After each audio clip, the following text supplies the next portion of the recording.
Assalamualaikum warahmatullahi wabarakatuh. Salam sejahtera bagi kita semua. Senang sekali pada kesempatan ini kita dapat berjumpa kembali setelah 2 minggu ya liburan. Oke, pada pertemuan sebelumnya kita sudah belajar mengenai bank. Kemudian pada pembelajaran kali ini kita akan belajar yang bukan bank. Oke, sebelum kita mulai, apakah ada yang tidak masuk sekolah hari ini? Nihil? Oke, nihil ya. Oke, mungkin kita lihat dulu di kanan kiri apakah ada sampah. Untuk sampah-sampahnya bisa kita beresi terlebih dahulu.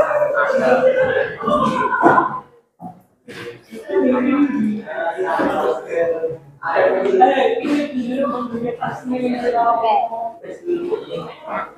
Ini pada pertemuan yang lalu kita sudah belajar mengenai lembaga keuangan bank. Nah, hari ini kita akan belajar yang bukan bank. Nah, bukan bank ini sering juga disebut dengan bukan, itu apa? Tidak, non bank. Lembaga keuangan non bank atau lembaga keuangan bukan bank. Disingkat sebagai apa? Ya, LKBB. Lembaga keuangan non bank. Nah, sebenarnya bedanya apa? LKBB dan bank itu bedanya apa? Dari jenis layanannya saja sudah beda. Kalau yang bank layanannya apa saja?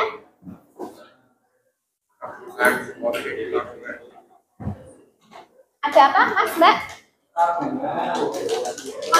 Tabungan, deposito, kredit card, kemudian kredit card satunya apa? Debit card. Kemudian ada juga layanan pembayaran. Nah, ini pembayaran apa? Kalau melalui bank? Pembayaran apa? Ya, pembayaran ini bisa tunai dan non tunai. Contohnya apa? Membayar pulsa atau paket data, top up. Kemudian bisa juga membayar listrik. Kemudian kalau yang bukan bank, ini layanannya lebih beragam. Ada asuransi, investasi, dan pembelian. Nah, itu yang akan kita pelajari nanti. Nah, sumber dananya kalau bank tentu dari simpanan dan pinjaman. Terus dapat dananya bagaimana? Dari bunga. Selisih bunga simpanan dengan bunga pinjaman. Itulah nanti selisih bunga itu yang akan digunakan untuk kegiatan operasional bank. Ya, terus kalau yang bukan bank ini lebih kompleks karena ada juga sumber dana dari investasi. Nah, kemudian untuk resiko pada bank seperti yang sudah kita pelajari pada pertemuan yang lalu, ada resiko kredit dan likuiditas. Nah, resiko kredit ini apa, Mas, Mbak? Contohnya bagaimana? Resiko kredit. Ada masyarakat yang pinjam kepada bank, terus masyarakatnya tidak mampu membayar, itulah yang dinamakan resiko kredit. Terus kalau likuiditas apa? Likuiditas itu pihak banknya tidak mampu mengembalikan uang simpanan nasabah. Iya, bangkrut. Terus kalau banknya bangkrut gimana?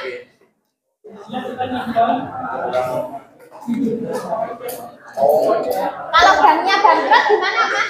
Ada bank-bank kecil yang bangkrut, kolap, atau krisis keuangan. Yang terjadi apa? Nanti akan ditolong oleh bank siapa? Akan ditolong oleh Bank Indonesia.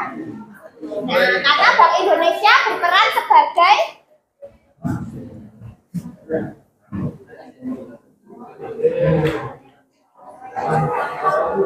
Lender,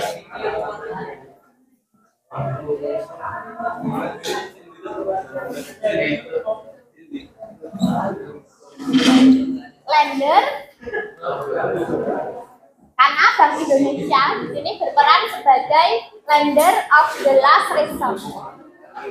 Nah, lender of the last resort ini artinya Bank Indonesia ini akan memberikan pinjaman kepada bank-bank kecil yang mengalami kebangkrutan, yang mengalami krisis keuangan atau resiko kredit dan likuiditas. Nanti akan dibantu oleh Bank Indonesia. Kalau yang bukan bank, resikonya lebih kompleks, tergantung dari layanannya. Nah, belum lama ini ada PT Asuransi Putra. Apa, Mas? Jiwasraya. Kalau yang di berita itu yang Bumi Putra. Itu mengalami apa? Mengalami, iya, agak bangkrut, agak kolap. Karena asetnya itu lebih kecil dari liabilities.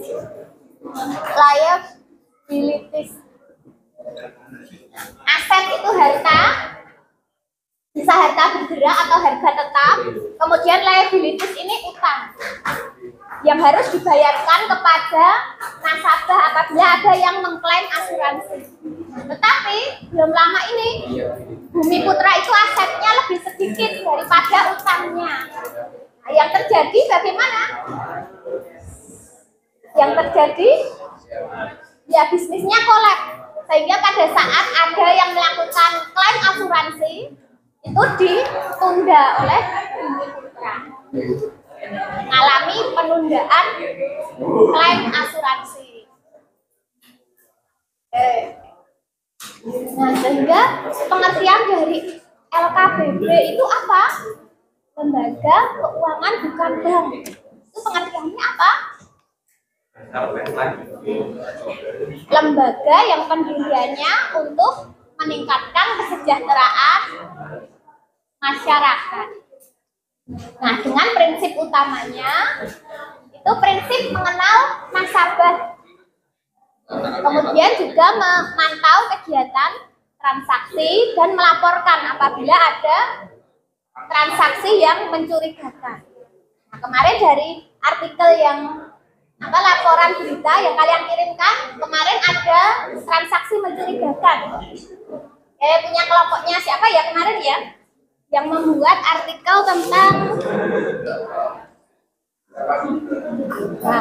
kelompoknya Mbak Kristabella Agatha.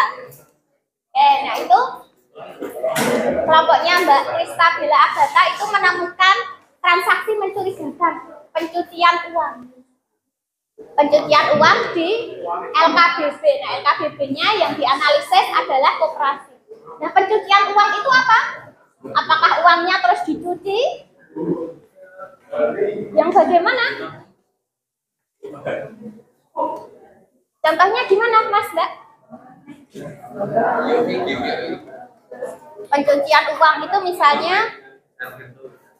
ada yang melakukan korupsi, terus uangnya itu disimpan, didelikke di lembaga keuangan. Selanjutnya kelembagaan ya, ada bank. Kemarin ada bank sentralnya Indonesia siapa? BI. Kemudian bank umum, macam-macam ya, bank umum ya. Ada bank konvensional, ada yang satunya konvensional apa? Ya, syariah. Ada konvensional, ada syariah. Kalau yang konvensional itu menerapkan keuntungannya dalam bentuk apa? Bunga. Kemudian kalau bank syariah keuntungannya berdasarkan bagi hasil. Kemudian ada bank perkreditan rakyat. Nah, ini BPR juga ada yang konvensional dan ada yang syariah. Nah, sekarang kelembagaan ini akan kita pelajari. Kita minta tolong dibacakan apa saja LKBB itu. Pasar modal, asuransi, dana pensiun, lembaga pembiayaan, pegadaian, dan operasi simpan pinjam. Nah, analisis berita yang kalian kirimkan kemarin yang pasar modal ini ada. Kemudian yang asuransi ini juga ada yang menganalisis tentang berita asuransi. Kemudian koperasi simpan pinjam ini juga ada. Oke, sekarang coba kita lihat peran-perannya itu sebenarnya apa. Ini ada pasar modal. Pasar modal itu adalah lembaga yang menyediakan sekuritas. Sekuritas itu apa? Sekuritas itu bisa berupa sekuritas itu barang berharga.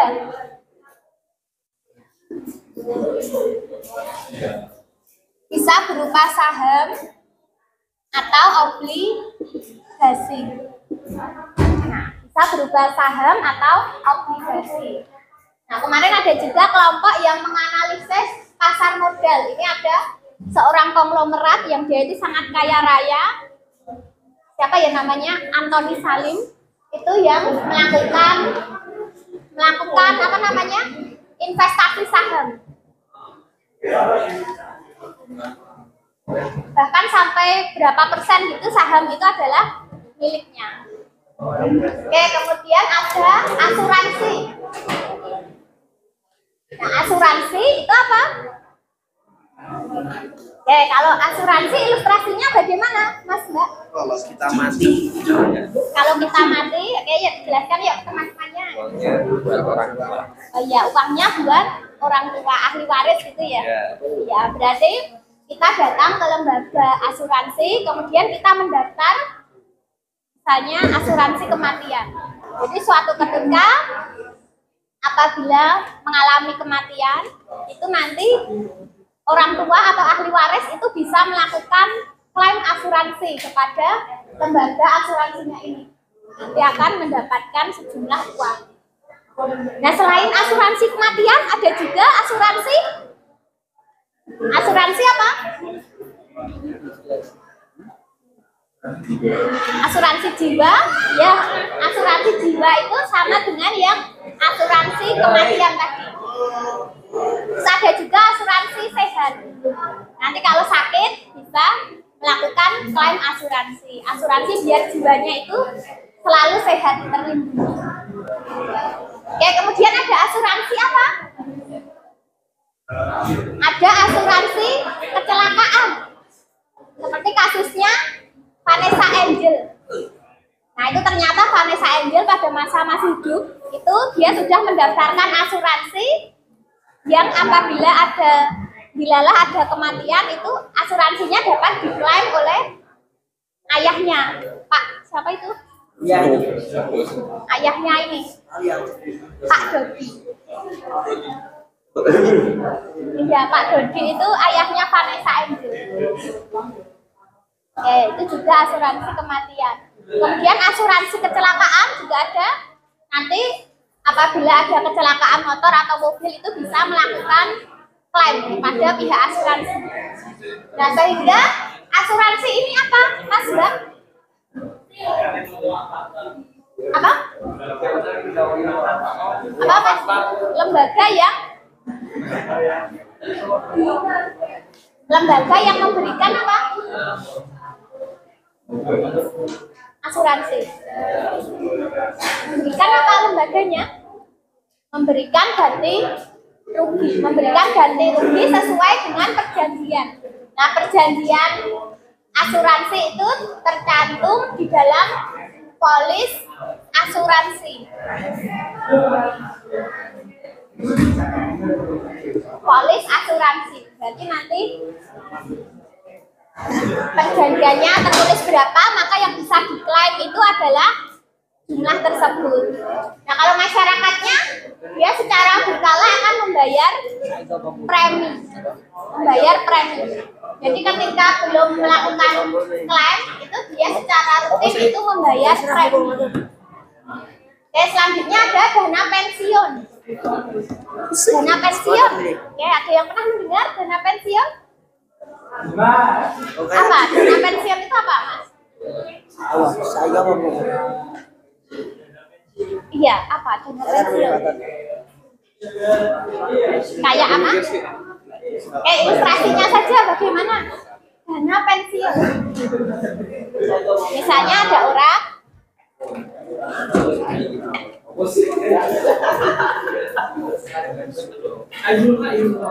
dana pensiun itu yang bagaimana? Ada orang diberikan pemerintah, ya diberikan oleh pemerintah atau lembaganya setiap awal bulan di tanggal 1. Nah, itu siapa yang diberikan? Para pensiunan, orang-orang yang sudah memasuki masa pensiun. Masa pensiun itu apa? Masa tua. Masa tua atau sudah tidak produktif lagi, sudah tidak bekerja. Jadi dulu pada saat masih kerja, pegawai atau karyawan itu yang masih kerja itu melakukan setoran rutin untuk membayar pensiun. Kemudian pada saat sudah nggak kerja bisa melakukan klaim. Jadi walaupun tidak kerja tapi dapat pensiunan, tetap bisa mendapatkan hasil. Nah, yang mendapat pensiunan ini biasanya siapa? Ya, PNS. Oke, berikutnya ada lembaga pembiayaan.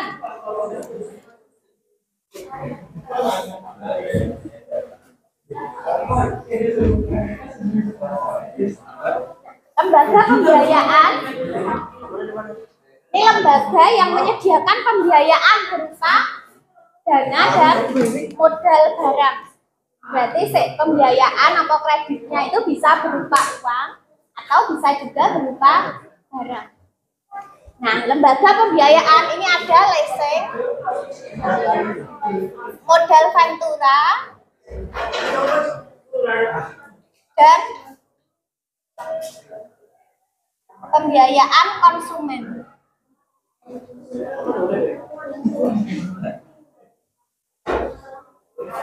Nah, leasing ini ada dua, dengan hak opsi dan tanpa hak opsi.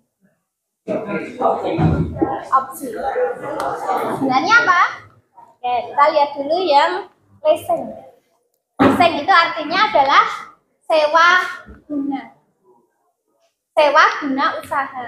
Bisa menggunakan barang bergerak, tapi kita wajib membayar sewa. Kemudian kalau yang dengan hak opsi, ini nanti pada saat sudah habis masa jangkanya itu sudah habis, barang itu bisa kita miliki. Nah, contohnya apa? Finance, misalnya kendaraan. Ini finance lease.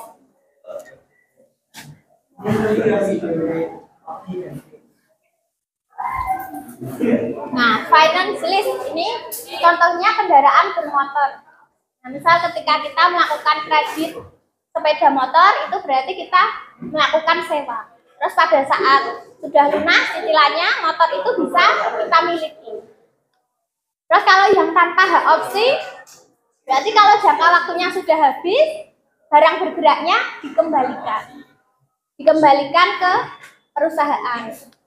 Kemudian ada modal ventura. Nah, modal ventura itu apa? Modal yang diberikan perusahaan besar atau investor yang sudah profesional. Kemudian diberikan kepada siapa? Startup. Startup itu apa ya? Perusahaan profesional. Kemudian diberikan kepada perusahaan startup. Nah, startup itu perusahaan gimana? Perusahaan yang masih apa? Perusahaan yang masih berkembang. Perusahaan awal. Kalau sekarang perusahaan startup itu biasanya yang memanfaatkan teknologi yang isinya anak-anak muda. Adalah perusahaan startup. Kemudian ada lagi pembiayaan konsumen atau consumer finance. Ini membeli barang bergerak dengan cara kredit. Misalnya otomotif atau mungkin perumahan. Oke, selanjutnya pegadaian. Bedanya ya sama yang leasing bagaimana? Kalau yang pembiayaan konsumen ini berarti barangnya ini sudah murni kita miliki. Murni sudah kita miliki di awal, tapi kita punya kewajiban untuk nyicil. Tapi kalau yang leasing itu kita selama cicilan itu belum selesai, statusnya bukan milik kita. Masih miliknya perusahaan. Nah, nanti kalau sudah selesai nyicilnya, sudah lunas, baru menjadi milik kita. Oke, ada pertanyaan lagi yang lain? Oke, kita lanjutkan yang pegadaian. Nah, ilustrasinya bagaimana kalau pegadaian? Kita datang ke mana? Iya, datang ke pegadaian terus membawa apa? Iya, barang yang akan digadai. Ya, apa wes digadai? Apa saja bisa? Apa misalnya? Motor. Iya, yang paling sering emas. Motor, mobil, TV itu juga bahkan bisa digadaikan. Kalau misal benar-benar kita butuh uang, terus kita di rumah kita cuma ada TV, kita bisa datang ke pegadaian untuk pinjam uang, jaminannya TV. Kemudian koperasi simpan pinjam, ini nanti akan kita bisa melakukan pinjaman, kita bisa memperoleh pinjaman, terus anggotanya itu memperoleh SHU. Apa ya SHU? SHU sisa hasil usaha. Nah, ini biasanya setiap akhir tahun nanti ada RAT.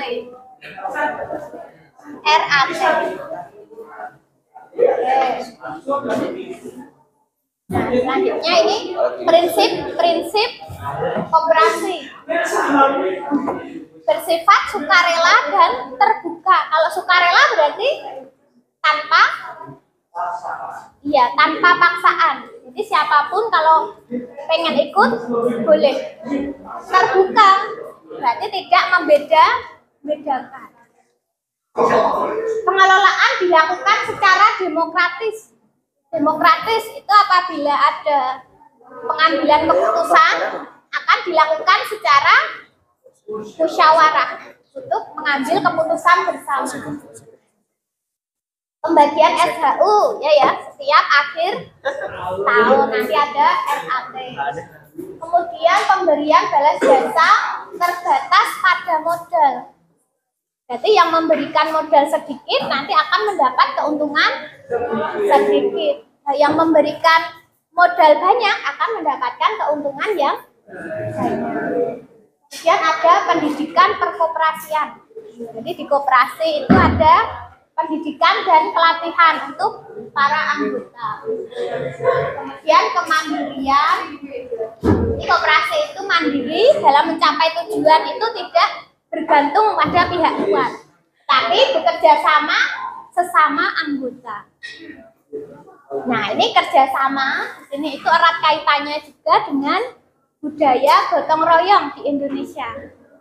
Nah, karena kerjasama dan budaya gotong royong ini menanamkan nilai-nilai kebersamaan dan rasa saling membantu untuk mencapai tujuan. Nah, tadi kalau koperasi tujuannya apa, Mas Mbak? Tujuannya untuk mencapai kesejahteraan anggota. Nah, budaya gotong royong itu juga bisa kita terapkan di kelas ini. Nah, karena itu silakan untuk bergabung di kelompoknya. Bebas saja ya kelompoknya ya. 4 orang mungkin, 4 atau 6? 6. Oh ya, 6 ya.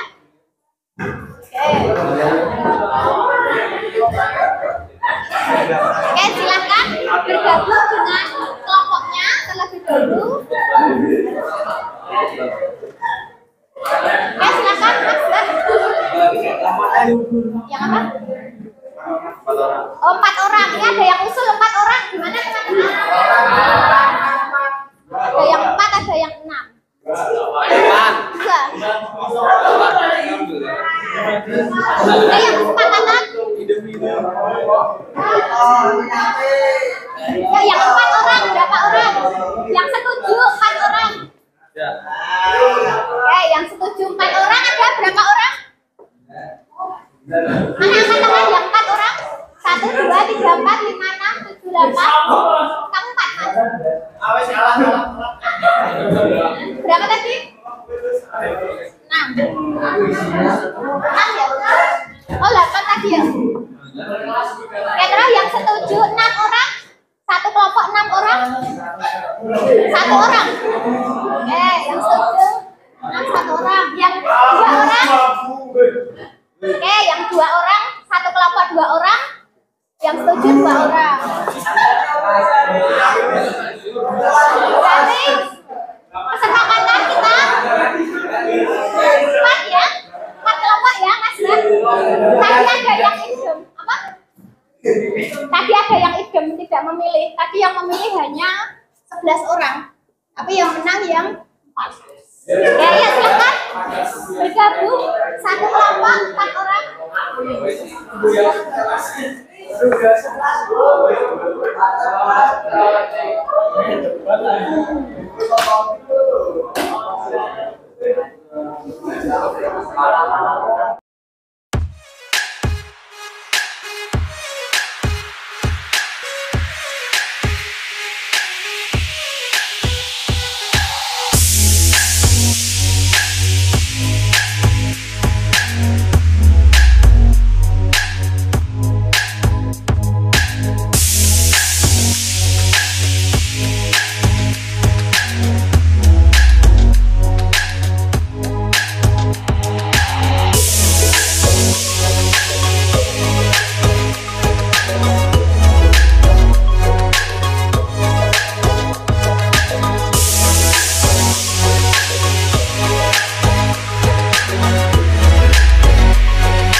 asuransi.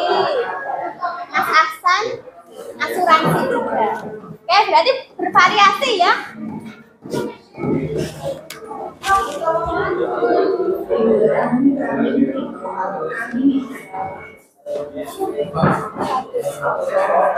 Lihatlah. Ini yang dibaca apa aja, Bu? Itu aja apa? Ini banyak loh isi beritanya. Beritanya itu apa? Diceritain beritanya tentang apa, terus kesimpulannya apa? Oh,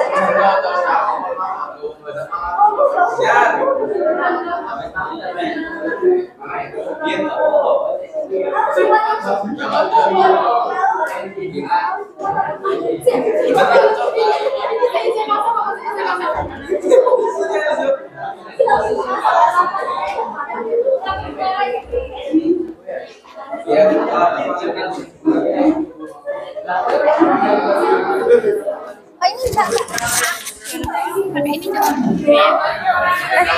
Ini yang baca ini ketua presidensial terus apa asuransi Apa asuransi ke bawah? Ayo.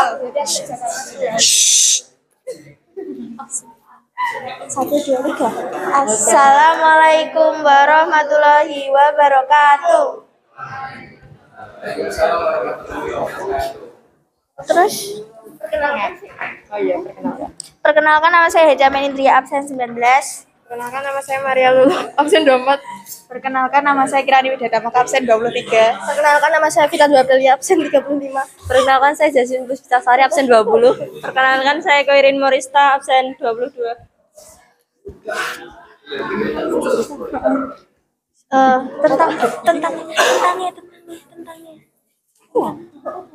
Tentangnya apa isi beritanya? Aku jawab ringkasan kan? Oh iya. Ringkasannya anjir, ringkasannya. Bisa.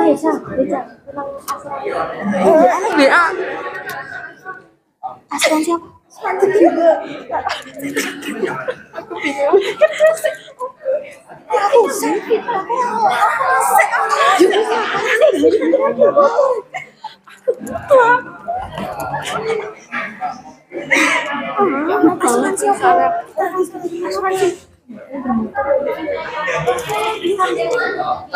Asuransi kendaraan tentang apa? Tentang apa? Ini tentang asuransi. Jadi kami dari kelompok kami akan menjelaskan tentang asuransi kendaraan. Dari judul berita pertumbuhan ekonomi dorong pendapatan premi industri asuransi umum. Isi. Isi do banget cek ringkasan wae. Iya, Ringkasan.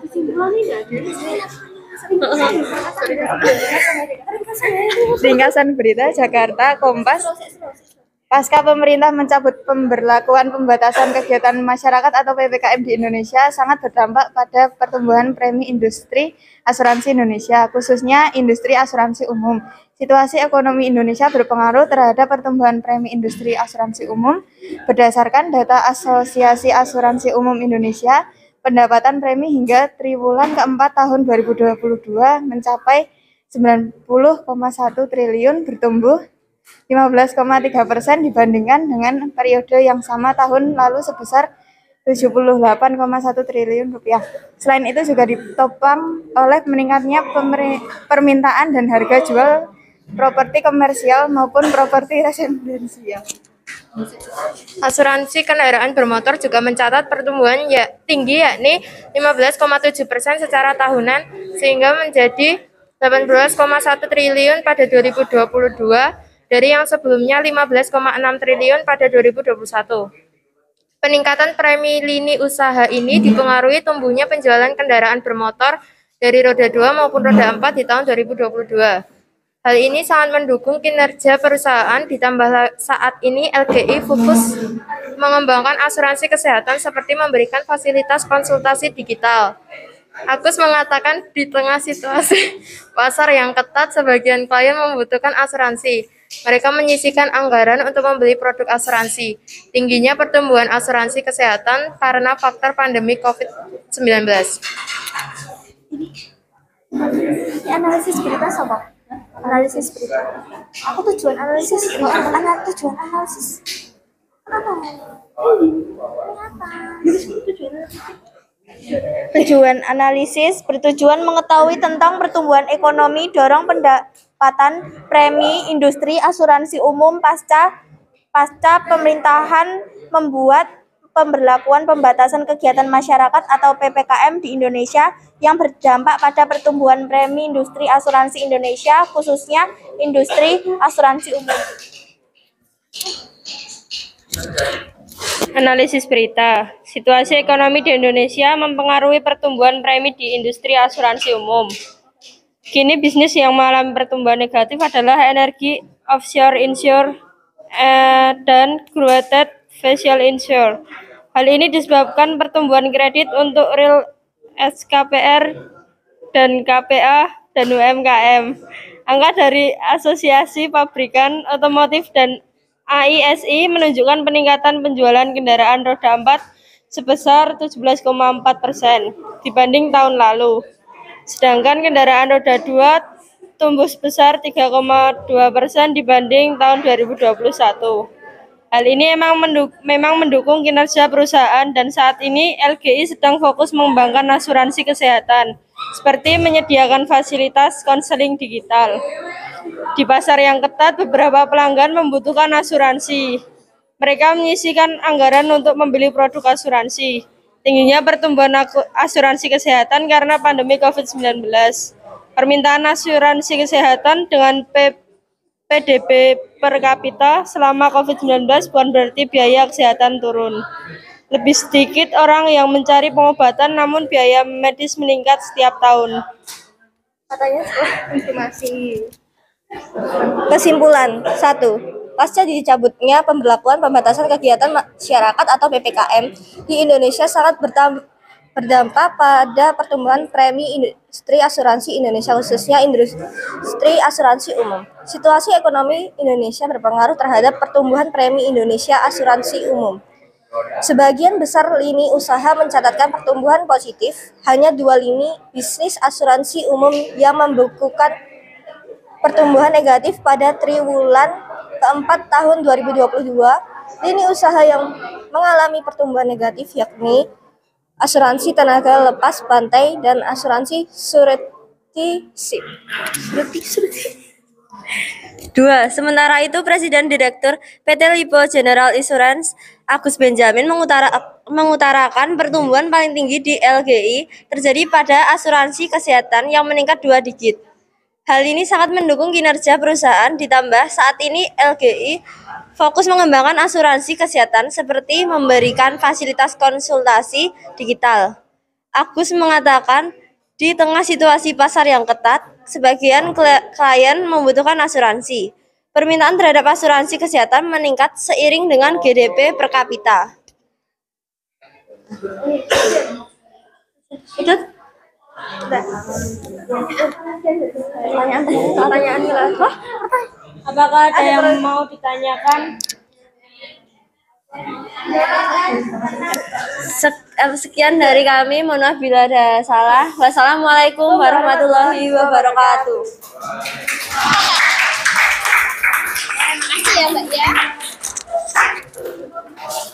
Bagus sekali ya. Tadi mereka menganalisis berita tentang asuransi. Jadi setelah PPKM itu masyarakat itu mereka jadi semakin tertarik. Permintaan terhadap asuransi itu semakin meningkat, terutama asuransi ya. Asuransi apa tadi? Asuransi kesehatan. Karena orang-orang semakin khawatir dengan kondisi kesehatan mereka. Nah, ini untuk seluruh siswa, silakan untuk mengisikan refleksi peserta didik. Ini untuk pembelajaran kita materi lembaga keuangan bukan bank. Silahkan di-scan kode QR berikut. Nggak punya scanan. Terus caranya gimana ya nggak pakai scanan? Pakai Google. Ya, oh buka di itu ya websitenya. Neng langsung. Oh biasanya ini diupdate mas. Diupdate terus sampai muncul. Makanya Google ya. Boleh sih diupdate.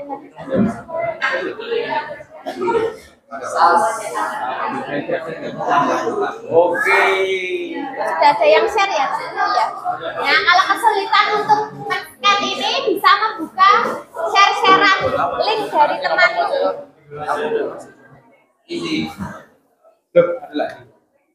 Vi, itu Kenapa? Apa? Ini WhatsApp, diisi nama WhatsApp. Iya. Silakan buka. Oh ya. Bisa masuk ya? Enggak. Cukup aja.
Oke.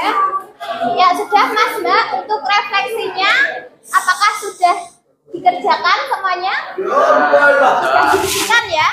Oke, karena ini belnya sudah selesai ya. Mungkin akan kita lanjutkan besok. Oke.